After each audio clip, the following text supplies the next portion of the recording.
திருச்செந்தூரை அடுத்த குலசேகரன்பட்டினம் முத்தாரம்மன் கோவிலில் நடைபெறும் தசரா திருவிழா புகழ்பெற்றதாகும்.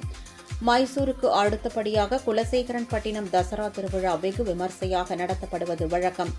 10 நாட்கள் நடைபெறும் இந்த திருவிழாவில் தென் மாவட்டங்கள் மற்றும் கோவை, சென்னை போன்ற வெளி மாவட்டங்களில் இருந்து லட்சக்கணக்கான பக்தர்கள் பல்வேறு தெய்வ வேடங்கள் அணிந்து பங்கேற்பார்கள்.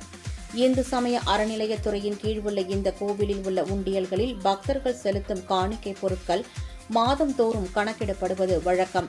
அதன்படி கடந்த மாதம் பக்தர்கள் உண்டியல்களில் காணிக்கையாக செலுத்திய பொருட்களை கணக்கிடும் பணி நடைபெற்றது. இது தொடர்பாக கோவில் நிர்வாகம் வெளியிட்டுள்ள செய்திக்குறிப்பில் உண்டியல்கள் மூலம் 48,80,142 ரூபாய் வருவாய் கிடைத்துள்ளதாகவும், அத்துடன் 125.5 கிராம் தங்கம், 1,100 கிராம் வெள்ளி ஆகியவை காணிக்கையாக கிடைத்துள்ளதாக தெரிவிக்கப்பட்டுள்ளது.